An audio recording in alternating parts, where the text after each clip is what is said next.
Good morning class 11 और class 12 दोनों ही विद्यार्थियों के लिए हम ऑर्गेनिक स्टार्ट कर रहे हैं आज से। और ऑर्गेनिक के इस लेक्चर के द्वारा हम आपको ऑर्गेनिक की शुरुआत कर रहे, लेकिन वो नेक्स्ट क्लास से ये वेबसाइट पर दो भागों में बंटकर चला जाएगा। ग्रुप 1 में जिन बच्चों को ग्रुप 1 में पढ़ना है, क्योंकि अब ये YouTube पर पब्लिक नहीं रहेगा, जिनको ग्रुप 1 में पढ़ना है मतलब जो हिंदी माध्यम को प्राथमिकता देंगे वो ग्रुप 1 के लिए नया वीडियो आपको अगले क्लास में मिल जाएगा। और ग्रुप 2 वो बच्चे हो जाएंगे जिनको इंग्लिश और हिंदी दोनों मिलके पढ़ना है, या आप इंग्लिश को ही प्राथमिकता दीजिएगा, अंग्रेजी में ही पढ़ना चाहिएगा, तो वो ग्रुप 2 का चयन करिएगा। आज से हमारा ऑर्गेनिक का एक तरह से स्टार्टिंग करते जा रहे, समझते जाइए। ऑर्गेनिक कंपाउंड कोई भी आपको दिया जाए, उस ऑर्गेनिक कंपाउंड का नाम लिखने के लिए दो बेसिक क्लास चाहिए, जिसमें आप पूरे नियम कानून को 2 से 3 क्लास में सीख लेंगे। और सीख लेने के बाद हमारी फैमिली स्टार्ट हो जाएगी। अल्केन, अल्कीन, अल्काइन वगैरह हर 4 क्लास के बाद ऑर्गेनिक में आप एक मोबाइल पर टेस्ट देंगे। आगे आइए। किसी भी ऑर्गेनिक कंपाउंड का अगर आप यूपिक नेम लिखना चाहते हैं, ये हम आपको ग्रुप 2 का वीडियो दे रहे हैं, नेक्स्ट क्लास में 1 और 2 अलग अलग हो जाएगा। आज एक ट्रायल वीडियो है, सब लोग देखते चलेंगे। कोई भी ऑर्गेनिक कंपाउंड आपको दे दे और आपको ये बोले जो बताओ इसका नाम क्या होगा, जैसे इस तरह से कोई ऑर्गेनिक कंपाउंड आपको दे दिया,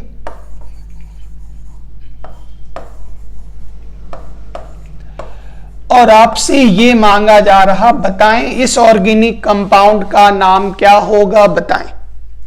तो किसी भी ऑर्गेनिक कंपाउंड के नाम को ढूंढने के लिए, नाम को आइडेंटिफाई करने के लिए हमें सबसे पहले 5 कदम की जानकारी होनी चाहिए। और इसके साथ साथ हमें ये आइडिया जरूर होना चाहिए जो मिनिमम पोजीशन आप फंक्शनल ग्रुप का कैसे निकालते हैं। ये 2 चीज अगर आप जान गए, इन 5 स्टेप्स के बारे में पूरा जान गए और मिनिमम पोजीशन निकालने के लिए जो नियम दिया गया वो जान गए, तो समझ जाइए आप किसी भी ऑर्गेनिक कंपाउंड का, सिंगल फैमिली का भी, क्योंकि ऑर्गेनिक में सबसे पहले सिंगल फैमिली का सारा नाम, उसके बाद सिंगल फैमिली जैसे डबल बॉन्ड है तो डबल बॉन्ड रिपीट वाले का नाम, और तब सब ग्रुप को मिलाकर नॉमेनक्लेचर। ये इतनी यात्रा आपको करनी। फर्स्ट स्टेप नंबर 1 में होता नाम देते वर्ड रूट। ये हमें जानकारी देता जो ऑर्गेनिक कंपाउंड के सबसे लंबे कार्बन चेन में आपके पास कितने कार्बन एटम्स, ये बताकर देता वर्ड रूट। और सबसे पहला आपको यही ढूंढना है जो आपके ऑर्गेनिक कंपाउंड में सबसे लंबा कार्बन चेन जो है उसमें टोटल कितने कार्बन एटम्स हैं। जैसे गौर करें, carbon 1, carbon 2, carbon 3, carbon 4। Hydrogen और दूसरे ग्रुप से मतलब नहीं है, तो इसमें टोटल कार्बन की संख्या कितनी हो गई? 4। सेकंड कदम हो गया, वर्ड रूट के बाद जिस शब्द को आप लिखते हैं उसको नाम देते सफिक्स, और वर्ड रूट से पहले जिस शब्द को लिखते हैं उसको नाम देते प्रीफिक्स। सफिक्स वर्ड रूट के बाद लिखा गया, प्रीफिक्स वर्ड रूट से पहले लिखा गया। फिर अगला पॉइंट आया, सफिक्स 2 प्रकार का होता। स्टेप नंबर 2 हम दूसरे कदम में बढ़ेंगे, प्राइमरी सफिक्स क्या होता। तो जवाब सुनिए, प्राइमरी सफिक्स हो गया जिसको वर्ड रूट के तुरंत बाद लिखते हैं उसको प्राइमरी सफिक्स कहते हैं। उससे हमें ये जानकारी मिलती है जो कार्बन कार्बन के बीच में, कार्बन कार्बन के बीच में किस प्रकार का बॉन्ड है। मतलब अगर कार्बन के बीच में 3 ही प्रकार का बॉन्ड संभव है, total single bond, minimum 1 double bond और कार्बन चेन में 1 ट्रिपल बॉन्ड, हाँ, डबल 2 या 2 से ज्यादा हो सकता, ट्रिपल भी 2 या 2 से ज्यादा, लेकिन अभी सिंगल का हम पढ़ाएंगे आपको। और हर 4 क्लास के बाद, 5 क्लास के बाद एक टेस्ट आप देंगे। और टेस्ट में कृपया सारे बच्चे ध्यान दें, सारे क्लास 11 के स्टूडेंट कृपया अपना जो मोबाइल नंबर मेरे पास देंगे उसी से टेस्ट लेंगे, उसी नंबर पर टेस्ट देना है। कई बार अलग अलग नंबर दे देते, टेस्ट नहीं होगा। हम जिस नंबर का एंट्री करेंगे उसी नंबर पर आप टेस्ट दे सकते हैं। टेस्ट हो जाएगा, नया वेबसाइट है, काम करने दीजिए, पूरा टेस्ट परफेक्ट होगा। स्टेप नंबर 3 कहता, प्राइमरी सफिक्स के बाद जिस शब्द को लिखा जाता उसको सेकेंडरी सफिक्स कहते हैं। अभी सबका वर्णन करेंगे। इससे हमें जानकारी मिलती है फंक्शनल ग्रुप के बारे में। अभी एक्सप्लेन करते हैं। वर्ड रूट से पहले जिन शब्दों को लिखते हैं उनको प्रीफिक्स कहते, और वर्ड रूट से ठीक पहले जिसे लिखा जाता उसको प्राइमरी प्रीफिक्स कहते हैं, और प्राइमरी प्रीफिक्स से पहले जिस शब्द को लिखते हैं उसको सेकेंडरी प्रीफिक्स कहते हैं। प्राइमरी प्रीफिक्स से ये जानकारी मिलती जो हमारी कार्बन की चेन खुली है या बंद है। अगर बंद है तो प्राइमरी प्रीफिक्स वर्ड का यूज होगा, और कार्बन चेन खुला हुआ तो प्राइमरी प्रीफिक्स नहीं लगेगा। सेकेंडरी प्रीफिक्स, इससे भी हमें जानकारी मिलती है फंक्शनल ग्रुप के बारे में। अब एक एक करके हमको पूरा वर्णन करके समझाने दीजिए। ये ऑर्गेनिक का एक ट्रायल क्लास हो रहा, जिसके द्वारा हम ऑर्गेनिक में आपकी शुरुआत आज कर रहे हैं। कल से हमारा बैच डिवाइड हो जाएगा। Group 1 Hindi plus English, Hindi शब्द का यूज करेंगे। ग्रुप नंबर 2 सिर्फ और सिर्फ इंग्लिश वर्ड का यूज होगा, और मंडे से एटॉमिक स्ट्रक्चर चालू होगा। आइए, वर्ड रूट किसे कहते हैं ध्यान दीजिएगा। वर्ड रूट डेफिनेशन हमने जो बोला वो डाल दिया। किसी भी ऑर्गेनिक कंपाउंड में जो सबसे लंबा कार्बन का चेन होता, उसमें जितने कार्बन होते हैं, और ध्यान रखिएगा वो चेन टूटा हुआ ना हो। मतलब कार्बन के चेन में ऐसा नहीं जो कार्बन के चेन में कोई बीच के दूसरे एलिमेंट आ जाए और आपसे पूछे बताओ टोटल कितना कार्बन, तो आपने बोल दिया 1 2 3 4 इज इक्वल टू रॉन्ग। मतलब कार्बन चेन लगातार होना चाहिए। किसी और element oxygen, nitrogen, phosphorus, sulphur, ये सब नहीं हो, सिर्फ और सिर्फ कार्बन हो लगातार। अब इसके लिए अगर वर्ड रूट ढूंढना है तो इधर का 2 कार्बन का अलग वर्ड रूट और इसके 2 कार्बन का अलग वर्ड रूट होगा। आइए वर्ड रूट के बारे में थोड़ा काम करें। सब बच्चा 9 10 में एकदम मास्टर होता है। 1 कार्बन को नाम देते मिथ, 2 कार्बन का नाम इथ, 3 कार्बन का प्रोप, 4 कार्बन का ब्यूट, 5 कार्बन का पेंट, 6 कार्बन का हेक्स, 7 कार्बन का हेप्ट, 8 कार्बन का ऑक्ट, 9 कार्बन का नोन, 10 कार्बन का डेक। एकदम आराम से करते चले जाएगा, सब पढ़ा हुआ है। 10 तक ही याद कीजिएगा, काफी है। पढ़ना चाहे 11 तो 11 को आप लिख सकते हैं इस प्रकार से, लिख सकते हैं 1 + 10। 1 के लिए बना अन, 10 के लिए डेक, नाम हो गया अनडेक। 12 के लिए 2 + 10, ये कहलाएगा डोडेक, DEC डेक। 13 के लिए ट्राइडेक, टेट्राडेक, पेंटाडेक, हेक्साडेक, हेप्टाडेक, ऑक्टाडेक, नोनाडेक। अब ये नहीं जो 20 बराबर 10 + 10 बराबर डेकाडेक, नहीं, 20 के लिए नाम होता आइकॉस। तो हमें 10 तक ही कंप्लीट रखनी है। 10 तक जानकारी काफी अच्छी है। उसके आगे आप 100 तक का भी टेक्निक सीख लेंगे, लेकिन इंपॉर्टेंट 10 तक को ही आप फोकस करेंगे। आगे आइए, यूपिक नेम पैटर्न में वर्ड रूट का काम आपको हो गया, वर्ड रूट आपने सीख लिया। अब हम दूसरे पर कदम डालते, वो होता सफिक्स। किसको कहते हैं? हिंदी में याद होगा उपसर्ग और प्रत्यय, बस यही चीज है। हिंदी बैच हमारा कल से हो रहा, क्योंकि आज हम एक ऑर्गेनिक के लिए माहौल बना रहे। कल से हमारा पूरा लेक्चर एज इट इज 11 का ऑर्गेनिक चालू, और जल्दी हम निकाल भी लेंगे, घबराइएगा नहीं। सफिक्स जो वर्ड रूट के बाद लिखा जाता, दो प्रकार का होता, प्राइमरी और सेकेंडरी। आइए सफिक्स का डेफिनेशन दे चुके, जो बोले वही लिखा हुआ है, पीडीएफ में भेज दिया करेंगे, आप अपने कॉपी पर लिख लिया करेंगे। नेक्स्ट, प्राइमरी सफिक्स जो वर्ड रूट के तुरंत बाद लिखा जाता, और इससे हमें यह पता चलता जो कार्बन कार्बन के बीच में किस प्रकार का बॉन्ड है, इससे हमें यह जानकारी मिलता है। नेक्स्ट आइएगा, कार्बन कार्बन का नेचर, मतलब यहां एक कार्बन का चिन्ह है, उस कार्बन चिन्ह में अगर टोटल सिंगल बॉन्ड नजर आ रहा, तो आपका जो प्राइमरी सफिक्स होगा वो होगा ANE। हमारे पास इसके कुछ प्लास्टिक्स के मॉडल्स भी हैं, जैसे आप देख सकते हैं।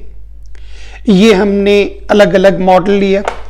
जो ब्लैक कलर है वो बताता कार्बन को, और जो व्हाइट कलर के बॉल्स हैं वो बताता हाइड्रोजन को। और जितनी संख्या में हाइड्रोजन जुड़ा है, चूंकि कार्बन से हाइड्रोजन जुड़ा तो फैमिली का नाम हाइड्रोकार्बन, और ये इसकी वैलेंसी है। जैसे कार्बन 4 से जुड़ा तो कार्बन की वैलेंसी 4 हो गई। तो ये 1 कार्बन 4 हाइड्रोजन CH4, हर बच्चा बचपन में जानता है, मीथेन सबको पता है। नेक्स्ट आइए, वी हैव अनदर मॉडल जिसमें there are 2 carbon atoms, carbon के बीच में सिंगल बॉन्ड है, हाइड्रोजन से जुड़ा हुआ, हाइड्रोजन से जुड़ा हुआ। 2 कार्बन के लिए वर्ड रूट हो गया ईथ, सिंगल बॉन्ड के लिए N, नाम हो गया ईथेन। वैसे ही हमने थोड़ा ज्यादा कार्बन यहां ले लिया, उम्मीद है दिख रहा होगा पूरा मॉडल आपको। 1 2 3 4 कार्बन। हाइड्रोजन जितना इस मॉडल में जितना छिद्र है कार्बन के पास, उतनी वैलेंसी, और हमने वैलेंसी 4 जोड़कर पूरा बनाया है। तो इस आधार पर यह ध्यान देना है, जो अगर किसी कार्बन चिन्ह में आपके पास टोटल सिंगल बॉन्ड नजर आ जाए तो आप क्या जोड़ेंगे? ANE। कहीं भी एक जगह डबल बॉन्ड आ जाए तो ANE नहीं होगा, कैंसिल आउट, खत्म। अब जो वर्ड, अब इसका बोलबाला है तो इसके लिए वर्ड यूज होगा ENE। याद कीजिए, कार्बन कार्बन डबल बॉन्ड के लिए वर्ड लगता ENE। अगर कहीं भी ट्रिपल बॉन्ड हो जाए तो उसके लिए, ट्रिपल बॉन्ड के लिए याद कीजिए कौन सा वर्ड लगेगा? YNE, आइन। अगर डबल और ट्रिपल दोनों हो जाए तो डबल और ट्रिपल दोनों हो जाए तो उसमें ENE भी लगेगा और YNE भी लगेगा। नियम आगे दिया गया, अभी खाली हमको वर्ड का मीनिंग चाहिए। फैमिली शुरू होगा 2 क्लास में। तो यहां पर कार्बन कार्बन के बीच में किस प्रकार का बॉन्ड है ये जानकारी मिलता। अगर टोटल सिंगल बॉन्ड है तो आप क्या जोड़ेंगे? ANE। अगर डबल बॉन्ड है तो आप क्या जोड़ेंगे? ENE। और अगर ट्रिपल बॉन्ड है तो आप क्या जोड़ेंगे? YNE, आइन। एग्जाम्पल्स आर दिस पे। यहां पर गौर करिए, कार्बन कार्बन के बीच में दिख रहा होगा ट्रिपल बॉन्ड, यहां दिख रहा होगा कार्बन कार्बन के बीच में डबल बॉन्ड। पूरा मॉडल आपके पास सामने है, पूरा मॉडल है मेरे टेबल पर, सारा मॉडल टोटल। तो डबल बॉन्ड है, ये हो गया C2, 2 कार्बन के लिए ईथ, डबल बॉन्ड के लिए इन, नाम हो गया इथीन। शुरुआत हुआ, आगे मिलेगा पूरा डिटेल। यहां पर 2 कार्बन ईथ, यहां पर 1 2 3 ट्रिपल बॉन्ड दिख रहा होगा। कार्बन की वैलेंसी 1 2 3 4, कार्बन की वैलेंसी 1 2 3 4, पूरी वैलेंसी कंप्लीट है। 2 कार्बन के लिए ईथ, ट्रिपल बॉन्ड के लिए आइन, नाम हुआ इथाइन। आगे बढ़े।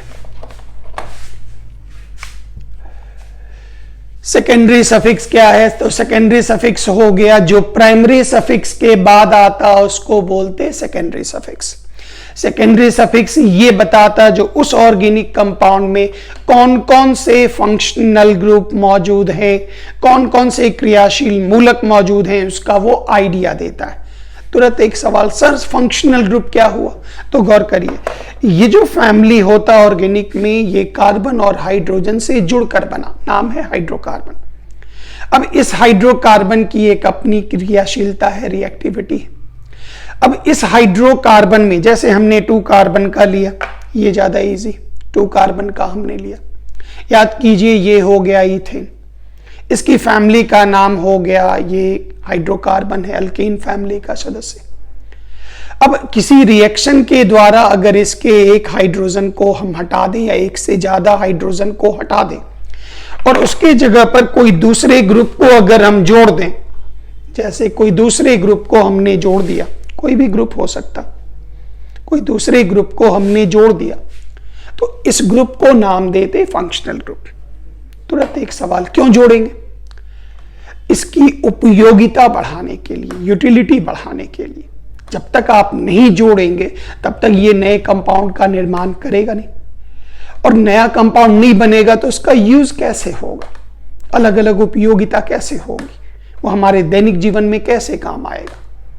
इसलिए अब एक फैमिली में बच्चे हैं, बच्चे बड़े हो गए, अब उनकी शादी नहीं करिएगा तो वो कैसे फैमिली बड़ी होगी? फिर तो वो बच्चे हैं नहीं रहेगा, बस खत्म, सब कुछ खत्म। तो यहां भी एक तरह से सर समझ लीजिए, इस हाइड्रोकार्बन फैमिली का स्वयंवर हो रहा, जिसमें नए नए मेंबर इसमें दाखिल होंगे। अब कोई एक बहुत सीनियर थे, वो डेथ कर गए, तो एक नया बच्चा उस फैमिली में जन्म लिया, वो दाखिल हुआ उस फैमिली में, बस यही समझ लीजिए। अब इस आधार पर जितने ग्रुप आकर दाखिल होते, उन्हीं को हम नाम देते फंक्शनल ग्रुप। और ये काम ऐसे नहीं जो बॉन्ड तोड़ के खींच के जोड़ के, ऐसे नहीं होता, ये रिएक्शंस के आधार पर होता। रिएक्शंस में आप पढ़ेंगे कैसे एक ग्रुप हटकर दूसरे ग्रुप दाखिल होते हैं, तो इन्हीं को हम लोग क्या नाम देते? Functional groups. इसकी जानकारी हमें जिस शब्द से मिलती है इसको नाम देते सेकेंडरी सफिक्स। ये हमें फंक्शनल ग्रुप के बारे में आइडिया देता है। कोई भी पूछा what do you mean by functional group, तो आप जवाब देंगे फंक्शनल ग्रुप वह एटम या एटम का समूह है जिसके ऑर्गेनिक कंपाउंड में जुड़ जाने के कारण उसकी क्रियाशीलता बदल जाती, उसको हम लोग नाम देते फंक्शनल ग्रुप। जैसे एग्जांपल, हमने 2 कार्बन का फैमिली मेंबर लिया, 2 कार्बन का ये मेंबर, याद कीजिए 2 कार्बन के लिए ये वर्ड आया eth, primary suffix is equal to एन, ये कहलाया इथेन, हाइड्रोकार्बन अल्केन का मेंबर। अगर हम रिएक्शन के द्वारा, जैसे ये इथेन ही है, आप गौर से देखें, अगर रिएक्शन के द्वारा इसके एक हाइड्रोजन को हटाकर हम यहां पर OH जोड़ दिए, रिएक्शन के द्वारा ये काम करेंगे, रिएक्शन में पढ़ाएंगे यूनिट नंबर 13 में 11 क्लास। तो जैसे ही हमने एक हाइड्रोजन को हटाकर हमने OH को डाला, आप खुद ब खुद देखेंगे OH के कारण इस पूरे मॉलिक्यूल की जो क्रियाशीलता थी वो पूरी तरह बदल गई, बहुत सक्रिय हो गया, क्रियाशील हो गया। इथेन हाइड्रोकार्बन आप सूंघ लीजिए, पी लीजिए, कोई भी सूंघ लिया, पी लिया, कोई दिक्कत नहीं, गैस जलाने में इस्तेमाल होता। अब दूसरी तरफ इसको जैसे ही पिया, इथेनॉल, अंग्रेजी बोलना शुरू कर देगा क्योंकि इथेनॉल शराब होता। ये तो जैव दैनिक जीवन में उपयोगिता तो अलग, कप सिरप वगैरह जितना बनता वो सब इथेनॉल में डिसॉल्व करके बनता है, बहुत सारा काम होता है इथेनॉल का। तो इसका मतलब हो गया इसकी उपयोगिता अलग, इसकी उपयोगिता अलग, और जिम्मेदार कौन? H को गेट आउट किया रिएक्शन में, OH को दाखिल किया और एक अलग दुनिया आ गई। इसका मतलब हो गया वह एटम और ग्रुप जिसके दाखिल हो जाने के कारण ऑर्गेनिक कंपाउंड की क्रियाशीलता बदल जाती, उस एटम और ग्रुप को हम क्या नाम देते? Functional group. स्कूल का पढ़ा हुआ टॉपिक अभी हम आपको रिवीजन कराते, याद कीजिए। हर बच्चा जानता है अल्कोहल के का ग्रुप होता OH, और अल्कोहल के ग्रुप, कोई पूछा अल्कोहल में कौन सा फंक्शनल ग्रुप, आपने बोला OH। अब बोलता अल्कोहल के फंक्शनल ग्रुप का नाम बताओ, तो बोलना होगा हाइड्रोक्सी, ये नहीं जो OH तो फॉर्मूला हो गया। एल्डिहाइड का फंक्शनल ग्रुप CHO सबको 9-10 नाम हो गया फॉर्माइल। कीटोन का फंक्शनल ग्रुप CO नाम हो गया कार्बोनाइल। एमाइन का फंक्शनल ग्रुप NH2। एसिड का कार्बोक्सिलिक एसिड नाम होता COOH। ईथर का O ऑक्सी। ढेर सारा हर फैमिली को हमको क्लास देना है, हर फैमिली को हमको एक एक करके पूरा डिटेल बताना है। अब आइए फिर से यूपिक नेम पैटर्न में आप 3 कदम चल चुके। आपने वर्ड रूट समझ लिया, ये समझ लिया जो वर्ड रूट हमें ये बताता जो भाई टोटल कितना कार्बन होगा, लगातार कितना कार्बन, सबसे लंबे चेन में जिसको पेरेंट चेन भी बोलते, लॉन्गेस्ट चेन भी बोलते, कितने कार्बन होंगे, कार्बन की संख्या की जानकारी मिल गई। प्राइमरी सफिक्स से हमें ये प्राप्त हो गया कार्बन के बीच में कैसा बॉन्ड है, सिंगल डबल ट्रिपल कैसा है ये पता चल गया। सेकेंडरी से हमें ये पता चल गया इसमें किस प्रकार के फंक्शनल ग्रुप हैं भी कि नहीं है, कैसे हैं, किस जगह पर है, ये पूरा जानकारी हमें सेकेंडरी से मिल गया। अब आइए अगर हमारे कार्बन, अब पूछा गया इस हिस्से पर चलते हैं, प्रीफिक्स किसको कहते हैं? जवाब, जो वर्ड रूट से पहले लिखा जाता उसको प्रीफिक्स कहते हैं। कितने प्रकार के होते? 2 प्रकार। कौन कौन सा? Primary prefix, secondary prefix. Primary prefix किसको कहते? हिंदी मीडियम में ये सब हिंदी आपको पूरा मिल जाएगा, बस दिस इज द फर्स्ट, उसके बाद हमारा पूरा अलग हो गया। तो प्राइमरी प्रीफिक्स क्या हो गया? तो प्राइमरी प्रीफिक्स हो गया अगर कोई कार्बन का स्ट्रक्चर क्लोज्ड हो, बेंजीन छोड़कर, एरोमेटिक छोड़कर, बेंजीन वाला खानदान छोड़कर, अगर साइक्लिक बन जाता है, एरोमेटिक वाला नहीं इसमें लिखिएगा, तो अगर बंद स्ट्रक्चर नजर आ जाए तो आप एक वर्ड लगाएंगे साइक्लो। साइक्लो को एरोमेटिक और आगे एक फैमिली और पढ़ाएंगे हेट्रोसाइक्लिक, वो सारा छोड़ करके इधर नाम आपको बताते जा रहे हैं। तो जैसे 3 कार्बन में आपको त्रिभुजाकार ट्राइंगुलर बन गया, 4 में आपको स्क्वायर जैसा बन गया, पेंटागोनल बन गया, इस तरह से जो भी बनेगा, बंद होगा तो साइक्लो लगाएंगे, बंद नहीं होगा तो साइक्लो नहीं लगाएंगे। अब सेकेंडरी प्रीफिक्स, इस जगह पर याद रखिएगा ये एक VIP रूम है, VIP सीट, यहां एक ही लोग बैठेंगे बस, टॉप ऊपर वाला, और उसके बाद जितने लोग बच गए वो सारा फंक्शनल ग्रुप को यही जगह मिलता। मतलब ऐसे समझ लीजिए आपके घर बारात आई, बारात में जितने बाराती गण हैं वो हो गया वर्ड रूट। अब उस बारात में जो लेडीज हैं वो हो गया प्राइमरी सफिक्स, जिस क्रम में आप महत्व देते जा रहे हैं। जल्दी भीड़ भाड़ ज्यादा है तो इनको अलग करके बाहर निकाली। बारात में जो लड़का है जिसकी शादी होनी है बाराती में, वो हो गया VIP। और उसके बाद जितने लोग बचे, चूंकि ये स्टेज पर तो यही आएगा, बारात में जो लड़का जिसकी शादी होनी मंच पर तो ये आएगा, लड़की तो बाद में आएगी, पहले तो इसको बैठना है, और बाद में जितने बाराती बच गए उन सबको यहां ले जाके पहुंचा देगी। आइए सर, यहां नाम सिखाते हैं, बहुत मजेदार है, ऑर्गेनिक, निश्चिंत रहिएगा। और बारात में जो ये उनको बड़े बुजुर्ग को श्रेणी में हम लोग प्राइमरी प्रीफिक्स डालते, जो भाई बड़े बुजुर्ग हैं तो इनको अलग से बैठा दो, बड़े बुजुर्ग हैं लाठी पकड़ पकड़ के चल रहे हैं उनको अलग जगह दे दो, और बाकी जितने हो गए सबको एक हॉल में एकदम बढ़िया से बैठा दो। These are the nomenclature pattern. आइए जरा इसका काम कर लें। प्रीफिक्स किसको कहते हैं? जिसको वर्ड रूट के तुरंत पहले लिखा जाता है। PDF आपको कल देंगे। प्राइमरी प्रीफिक्स किसको कहते हैं? तो प्राइमरी प्रीफिक्स वो हो गया जो वर्ड रूट के तुरंत पहले लिखा जाता है, और इससे हमें ये जानकारी मिलती है जो हमारा कंपाउंड साइक्लिक है कि नहीं। अगर बंद है तो आप इसका यूज करेंगे, नहीं है तो नहीं यूज करेंगे। तो बंद होने पर आपको क्या वर्ड जोड़ना होगा? साइक्लो वर्ड जोड़ना होगा। अगर ऑर्गेनिक स्ट्रक्चर, ऑर्गेनिक कंपाउंड अगर क्लोज्ड है तो। सेकेंडरी प्रीफिक्स, ये पूरा फंक्शनल ग्रुप की पूरी बारात है, यहां भी फंक्शनल ग्रुप को ही जगह दिया जाता।